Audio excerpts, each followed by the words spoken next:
On this episode of AV Week, ways that you can help eliminate the stress of your employees during this time as they get into the holidays as well as 2021, and a new installation of transparent LCD and how it can transform the digital signage industry. All that and more next on AV Week. The network for the AV industry. What are you listening to? This is AV. This is AVNation. This is AVNation. This is AV Week, episode 487, recorded Friday, December 18th, 2020. Wheaton's Law.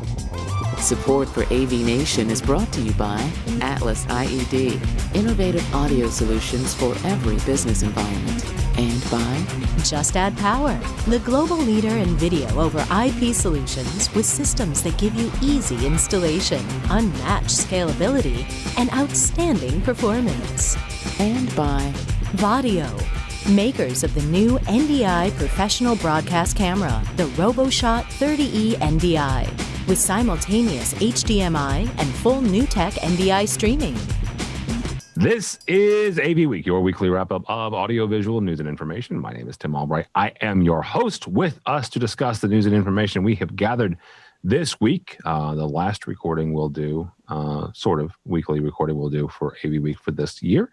First and foremost, the lovely and talented AV Dawn Mead. Welcome, ma'am. Thanks for having me, Tim. Absolutely. And the lovely and talented Bradford Ben. Welcome, sir.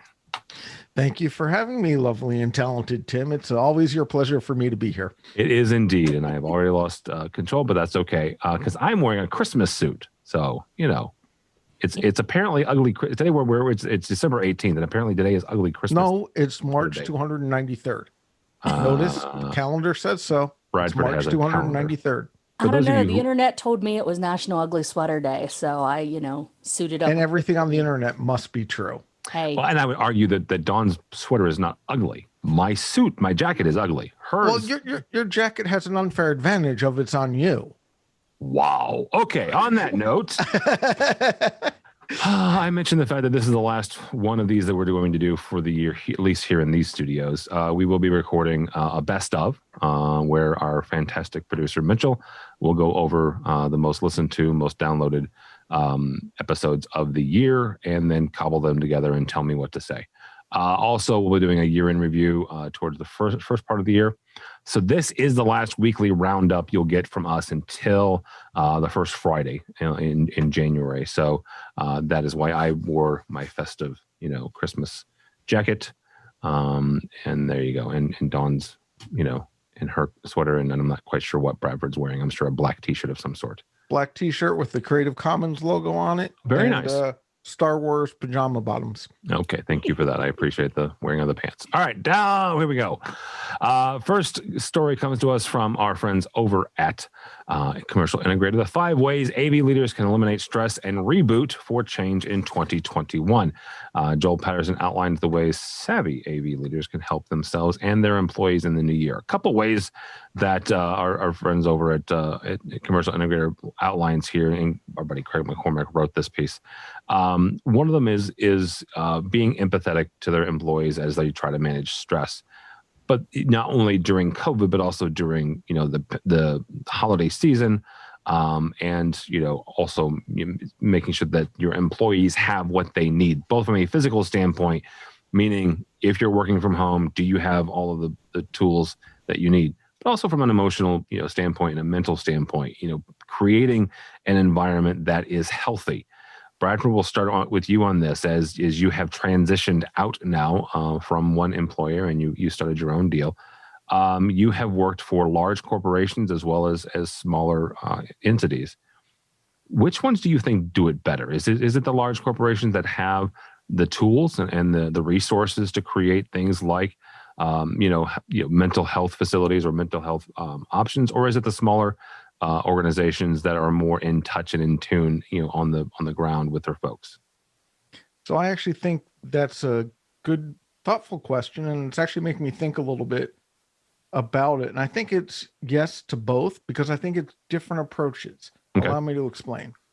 a smaller company. Like when I joined my first company way back when last century, before Dawn was born, it was a company with 13 people. There were different stressors, but we were much more family. We were much more, let's all work together, get this done. But we didn't have as many resources to allocate for mental health and tools and other things. But that was like, we're all in this together. Kind of like Tim, you, me, Mitchell, Mitch, Matt, Don, everyone in AVNation, except for, those who we don't like, which I'll let you figure out who those are. They're on the naughty list. We all work together and talk to each other and figure out what each person needs. But then you go to the big companies and that doesn't happen as much because a lot of that is management driven. And a lot of that depends on who your direct manager is. I've had managers who were like, how can I help? Tell me what you need. Let's go do this. I've had other managers who were just like, just get it done. But then I look at some of my previous employer, like Universal, they had a great employee assistance program. Theirs was, you get 6 counseling sessions free, real licensed therapists, not affiliated with Universal, completely outside, free. Great coping things. You could just call them up, schedule it on your own. Off you go. Universal or Harmon had a different program, wasn't quite as self-reliant as this one was, but it also had a different management style. Part of that's because of the direct managers I had. Some direct managers I didn't, were great at balancing work and life and stress and all that. And other managers sucked. So I think it's as much about the management team and practice as it is about any of the resources or dollar signs or however you want to put it, because a good manager should manage to make it to balance work-life balance, to make sure their employees are, I'm not going to go with happy because that's beyond anyone's control, but healthy, safe, have the tools they need, all of that. Whereas it's just as easy for a manager to go, well, I don't have the money to do this, so tough, suck it up, buttercup. So, I don't think it's a company thing. I think it's a direct management thing. Yes, Universal did a good job because they took great pride in, especially knowing with customer facing team members, of making sure they were taken care of. But it all comes down to what tools you're going to be given, how you're able to deal with it, what leeway you're going to be given by your direct management that has an awful lot to do with this. And I think that's one of the things that's going to change as a result of COVID or the new normal, whatever you want to call it. Don't say new normal. I was never normal before, so it doesn't apply. Is accurate. Right. But the whole idea of management's going to include empathy training, going to include that, not just make sure your employee is on time, that you meet your budget and you fill out your TPS report and all of this. It's going to be, look, this is more important. Let's get a little empathy. If we support our workers, they'll support us. And I think that's going to be the big change, that if you read through all of Craig's article, it's very much the underlying statement all the way across of to follow Wheaton's law. And I'm going to say it, and you're going to say, okay, there we go. But to follow Wheaton's law, for those of you who aren't familiar with it, don't be a dick. And if you follow that, you're pretty much going to follow everything that was outlined in Craig's article in Commercial Integrator. Yeah. And the Wheaton there is Will Wheaton from all sorts of things. Fantastic person in general. Dawn, you also have worked for both, large corporation and small mom and pops. Take the same kind of approach and look at it going forward. You currently work for a large, multinational.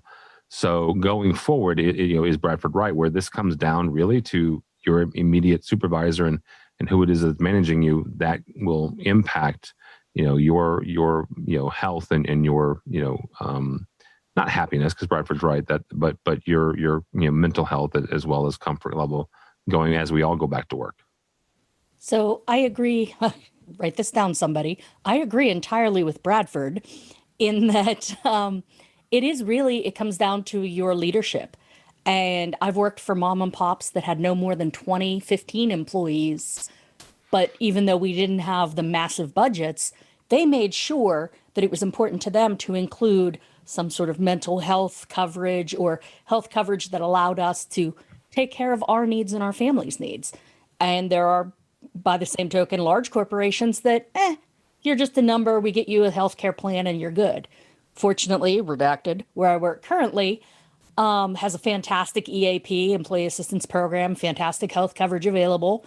All of those things are available. But even at that, with all the wellness programs, wellness fairs and events that they do, and sending out messages of goodwill, from the different levels of leadership, it still comes down to who is your direct manager, who's your direct boss. And Wheaton's law absolutely applies. If your direct boss is kind of a dick, you're not going to be in a great mental place, even if you have all of these programs and ability or facilities available to you. Whereas if you've got someone that really cares and empathizes and understands and is willing to work with you, it doesn't matter if you don't even have coverage. They will help you get what you need in order to stay sane. And honestly, I don't, everybody that is listening to this or watching this, go find that article. It is a fantastic article, as Bradford mentioned, as Tim mentioned. There's a lot of great stuff in there that I'm going to use personally, not at work. Ideas and thoughts about, change management or change excitement versus change fatigue, that sort of thing. Yeah. But this is a weird year. I don't think there is a new normal. This is just an incredibly stressful year. I've talked to physician friends who said every person they have that's been on anti-stress or antidepressants have upped their doses, and lots of people that are on them for the first time. I've talked to my dentist who said he's seeing teeth fractures and jaw damage from grinding teeth at a level he's never seen in his career, and he's been a dentist forever. So this is not a normal, even if we want to call it the new normal, it is not normal this year and going into next year. So I think we need to definitely try not to be dicks, take advantage of what your companies have to offer. If your company doesn't offer something, you know what? There are great relaxation apps online. There are websites. There are community resources. The important thing is, even if you're stuck in a house by yourself for the 12th month in a row, you can reach out, even electronically. You can chat with friends. You can stay sane and get through things. And Absolutely. Just to kind of jump on what Don's saying, let's continue the We All Love Will Wheaton thread. One of the organizations he supports is an organization called NAMI, National Association of Mental, I forget what the I stands for, my apologies.org. Illness. I can look it up. I have the entire internets here. It's your rule. I'm just pointing out. I know. I'm looking it up right now. I'm sorry. I thought I had it and then I lost it. But they offer National Alliance on Mental Illness. Okay. They have free counseling and resources to get you in touch with. Yeah. NAMI.org. It's confidential. They even do stuff via text. This is a stressful time. It is. This, no matter what, reaching out for help is not a sign of weakness. It's probably the strongest thing someone can ever do. I honestly urge you, go out, ask for help. If you're completely stuck on who to ask for help from, call Tim, call me. I'll volunteer Don, call Don. You've got send friends. us a tweet You're listening or to send this. us a DM. Yeah. Yep. Yeah. Absolutely. We're here this for is you. Historically, and this is just in general, Christmas and the holidays in general, not Christmas, Hanukkah, all of the holidays that fall within the December area are typically one of the worst from a mental health standpoint. And then you add on top of it the pandemic and everything else and all the uncertainty. This is going to be a rough ride for some folks. So yeah, absolutely reach out and, if you don't know, like Bradford said, DM us and we've, not we as in the three of us, but the community we have people physically in your area, or, we can reach out and do it virtually. Absolutely. Next story actually comes to us from our friends over at AV Magazine. Nike opened up a brand spanking new flagship store in the middle of the pandemic at the Champs-Elysees, no less. So, fancy schmancy. If you've not been to the Champs-Elysees, it is a ginormous boulevard with shops up and down it and a handful of restaurants but actually not as many as I thought there would be. And the very end is the Arc de Triomphe. And if you ever make your way to Paris and you need to get across the street to the Arc de Triomphe, don't do what I did and try to cross the street because it's a roundabout. There's actually an underground tunnel. And I'm not kidding here. I played Frogger at night because I couldn't find how to get across there. But anyhow. What you should do is just wait till July, till they close the whole thing off for Tour de France, and just, when the cyclists aren't there, or you cross. could do what Bradford said, which is actually smarter than that. So yeah, anyhow, Champs-Élysées, brand new spanking Nike store. Part of this, though, 2,400 square meters of floor space. But one of the parts of this is a new Pro Display installation. Pro Display is a UK-based manufacturer that has transparent LCD throughout this. And Don, I'm going to start with you on this. You and I have been long suffering fans of OLED, right? And this is where this led me to, because transparent LCD and transparent LED is kind of that next generation, next iteration, not just of digital signage, but of signage in general, and of this art experience, or this experience, that experiential design that Avixa has been talking about for years. When you look at installations like this and you're able to go and talk either with colleagues, maybe not necessarily where you work, but in other avenues, you start talking about things like this. What are other areas that we can see the transparent displays being placed? Well, I mean, the possibilities are really endless. I mean, it's up to your creativity. If you're a designer, if you get to spec what things are going in and you have a budget that you can spend, the sky's the limit, literally.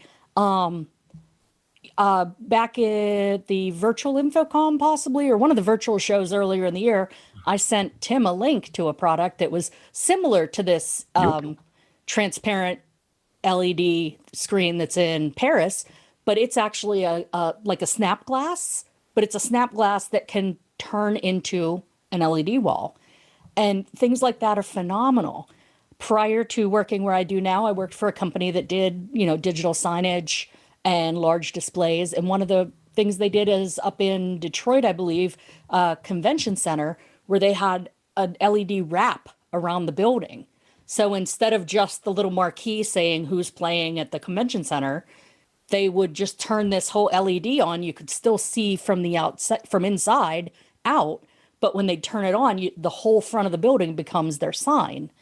Products like that, that's a mesh. You can see it up there when it's not on. This new transparent stuff is phenomenal because it looks like a window. It looks like, in the case of the Paris photos that we saw in the article, it looks like a piece of glass in front of some fancy 3D sculpted floor markers, fourth floor, fifth floor, whatever. But then when you turn it on and it becomes this experience and it draws you in, and, the first thing you think is, oh my God, how did they do that? And then it just transfixes you because it's so beyond what we are used to, but it's like what we've been dreaming of. It's that Minority Report, Tony Stark with his things invisibly in the air flying. It's all of this stuff that's been the realm of fantasy previously that's becoming a reality. And us as the AV industry, when we have the possibility to be part of that, to be at the center of that, just limited by our imaginations, it's exciting. I'm excited. And where I work now, I don't necessarily get to play with all this stuff the way, but every once in a while I get a project and a budget and I can play. And it's a great time to be an AV. That's all I can say. All right. Bradford, interesting side off of what Don was saying there. When we look at, people point back to Iron Man and Tony Stark and the Jarvis, both from a display standpoint, but also from a control system standpoint. You look at, Minority Report, you look at old school Star Trek. Are we getting to the point where at least the stuff that you and me and Dawn and folks, so let's call them Gen Xers because that's kind of where we're at, grew up with, maybe not millennials and some of their, fantasy AV, but certainly Gen Xers and what we grew up with, pontificating on and future casting on. Are we getting to the point where that's becoming a reality? We're getting really close. So I will say I have played with these products we're talking about. There are various papers I've read and studied during my last job for exactly doing this: interactive gesture control, glasses-less VR, all those types of things. There are some great articles about how to project a 3D image that you interact with via IR sensors as you wave your hands. All of this is coming. All of it's becoming true. What's starting to happen is, as these things are coming true, reality is starting to hit. And the example I'll use is, yes, having the hand sensors that you can wave and do, put an image here, and, oh, look, I want the calendar there, and I want bookshelves here, and I want this and that, is great until someone else walks into the room. And that's kind of where I joke of, this is, yeah, all this technology is true. This LCD stuff is great. I love it. It's got some unbelievable applications, but some of the applications are better for transparent OLED, which I know everyone's going to laugh about. But this, for instance, you have to light the background behind, which means it has to be a specific controlled environment. But an OLED that I can hook up to a computer and do projection on, and also be able to, because of smarts, have it interact with the devices behind it, let's say, can be really cool. If you look at some of the museum technology that's out there, I'm sorry, I don't remember the museum at the moment, but they have a projection mapping in real-time depth analysis on a pile of sand. Now, let me explain this a little bit, and I'll go look for the article. But this is where we're getting, is the visitors get to go in and model and play with the sand, build sandcastles, build hills, etc. And about after 10 seconds or so, the projector comes back and puts on contour lines and does other things to finish the landscape, because it's real-time rendering using a game engine to determine what it should look like. So that is very close to reality of what we're talking about, of being able to model something and have something react to it immediately. So seeing the Tony Stark, the voice-operated computer system, the gesture bases, the I'm thinking about something and I'm looking at something, is all really close to there. It's amazingly close. But right now it's all very laboratory based. And I do think, as has been proven before, deploying it worldwide and to the general population becomes a challenge. The reason I say this is, I know I have a specific speech pattern. Don has a specific speech pattern. Tim has a specific speech pattern. The Canadians have a specific speech pattern. Everyone has one. So voice recognition starts to become interesting. Now we can look at, are your fingers fat, skinny? Do you have all of them? Do you not have all of them? What happens if you're, all those little things start to get into gesture controls? But I do think a lot of this is coming. I do think a lot of it is actually based on the idea that I love of, what if I saw this? What if? The idea of this transparent LCD display that you can place lots of places, cost to performance, it's lower than an OLED, I'll give you that much. And it does some really cool things. Much. It really is. No, I'm serious, because as much as I love OLED, that's been one of the drawbacks is the expense of it. Right. But so for instance, looking at the article, and I know we'll have a link to it at some point, the idea of, I can put a sensor that figures out where the person's standing. And then I could then say, let me put the artwork here, so that not projection mappings per se, but display mapping so that what I see looks like it should against the item behind it. So that if someone's standing there and they're looking at the wayfinding thing and they're at this angle, it twists a little bit and turns a little bit. All those little things start to become a possibility. But even for these things where you're not thinking of just the application where it's interactive and this is the experience, these things have great uses elsewhere. A transparent LCD screen that I can put up in front of, let's say, a calendar or artwork I already have in the building, or a different screen even, can give me all sorts of cool things for depth. Just they're using it for wayfinding. This is great for wayfinding. You know, if I'm running an operations center, can you imagine if I put one of these on a door that's typically transparent on a glass door? And if, oh no, it's a bad thing, instead of having, you know, do not enter, contamination in progress, if the entire door turned red, it's a step above e-ink to full motion. Yeah. And thinking just for entertainment, while I love that, but that's how many of us make our livings, the real use is probably going to be more in Don's market of the, I can put this display someplace and have it out of the way and have this function as a warning alert without having to tie into a video system, its own standalone overlay. So instead of overly complicating things with, if this screen's in this one and that changes to this and that does that, I put this over a screen, and if now there's a problem, it turns red completely irregardless of what the screens behind it do. All of a sudden it becomes a great signaling tool. So there are so many more uses of this than just the generic, oh, let me use it as wayfinding, let me use it as this. There are places it's been deployed already that, you know, it's made a huge difference. It's a really cool technology. But I do see your point of, we as Gen Xers, or the sci-fi generation, as I prefer to call us, we see this stuff and go, why can't we make it work? And we figure out how to make it work. You know, there's the infamous story of Shatner giving a talk at a nerd convention, and his phone rings and he pulls out a StarTAC flip phone that's, you know, it's a Star Trek communicator, and he makes the comment about it. So yeah, I do think this is all being driven by us and the fact that we don't know it's not possible. But, and I already agreed with you once this show, Bradford, and that's once this year. But I'm going to disagree with you on at least one thing you said, and that's that things are now possible, but we have to get them there. Mm-hmm. Back when Star Trek was on, it was the imagination of Hollywood, the imagination of sci-fi writers that have eventually come to pass. But what we, as what you're calling the sci-fi generation, have done is we've sort of flipped the script a little, because those examples I mentioned and several others exist.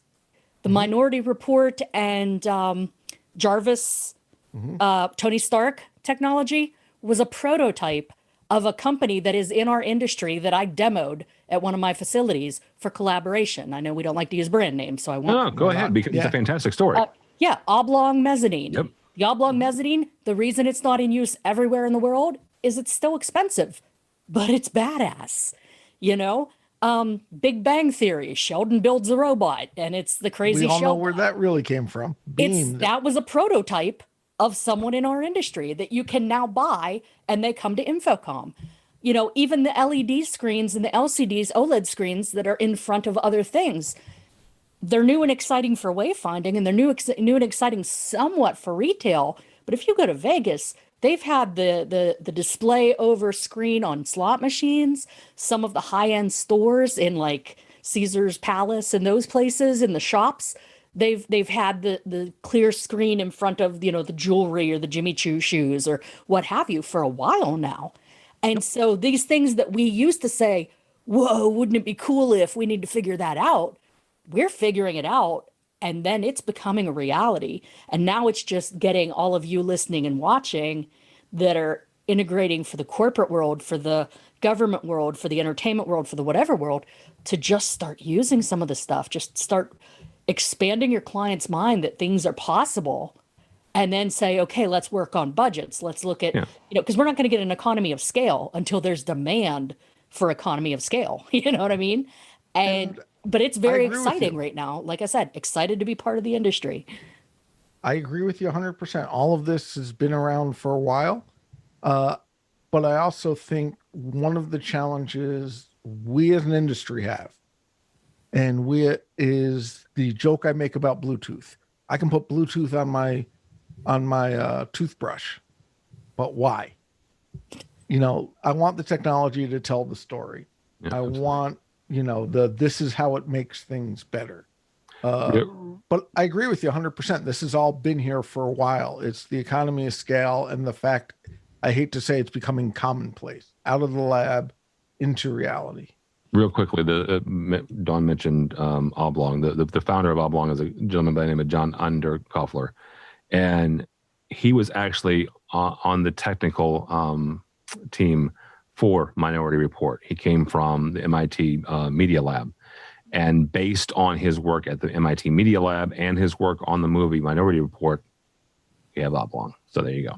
All right, guys, that's going to do it for us for this episode and quite frankly for this year. So thank you both so much. Dawn Mead, how do people get a hold of you? I'm still laughing at Bradford's last comment because I have a toothbrush with Bluetooth. So do I. I didn't want to give it to him, though. I didn't buy it. I want it, but it's still funny. Anyway, folks cannot find me at work because that's a big old secret. Unless you know, you don't know. Sorry. But you can always find me here at avnation.tv, hosting, when I remember to get this guest scheduled, your AV Social show, which didn't air this month, but we will see you in January. You can find me popping up on AV Week and other such shows here with Tim and the gang. And of course, you can always find me on the socials, either Dawn Mead, MEADE, or at AV Dawn. All right, very good. Mr. Ben, thank you, sir. Thank you for having me as always, Tim. People can find me at my new company, Advisist, ADVISIST.com. Make sure you sign up to get your free calendar swag. Also, I send out all sorts of cool tweets from Advisist. I'm also at AVNation, where I pretend to be Tim's boss. And you can find me on the Twitters at Bradford Ben. And remember, everyone, be healthy, be helpful. You know, we're all in this together. So to quote Mr. Wheaton again, don't be a dick. So Tim, I apologize for making fun of your jacket, and congratulations on getting through hard 75. Tomorrow is going to be a big day for you because it is your completion day. So congratulations to Tim. Oh, thank you, sir. And once again, thanks for coming. Also, Tim, Paige, Mitchell, and I have discussed it. We are in fact going to have an episode of the Bradford Project next year, just talking about your opinion of Star Wars movies. That is fine.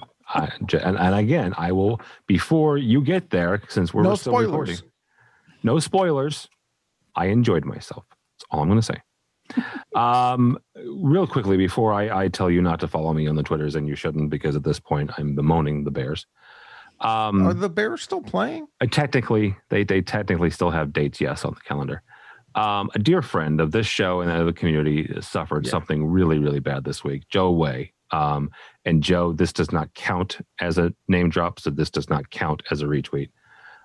Suffered a pretty significant tragedy. His home burnt down this week. Had a fire at the house, and George Fournier. Okay.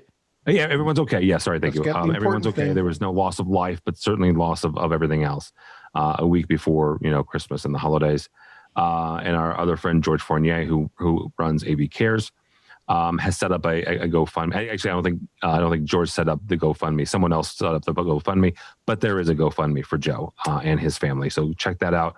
I'll get with Mitchell and make sure that link is on this episode's website. So check that out and support Joe in any way you can. Really, really, in general, absolutely, Dawn. Hearts to go out to him.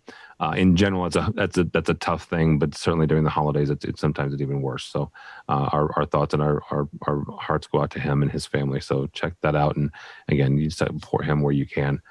For us, for AVNation, go by our website, avnation.tv. That's avnation.tv. You'll find this program and a host of others, including our other weekly that the worst Canadian in the world hosts, Mr. Matt Scott, looking at the residential side of the AV industry. Also a number of monthlies, including the one that Dawn mentioned, her AV Social. Check out all sorts of others. Also, while you're there, check out our supporters section. These are the folks who help us and support us and bring you AV Week and Resi Week and all the things else that we will be doing during 2021. What those things are, who knows? Because the vaccine just landed and, we're taking bets. I think Bradford's probably going to win, but we're taking bets on which ones we're going to do in person and which not. So check all that out and more.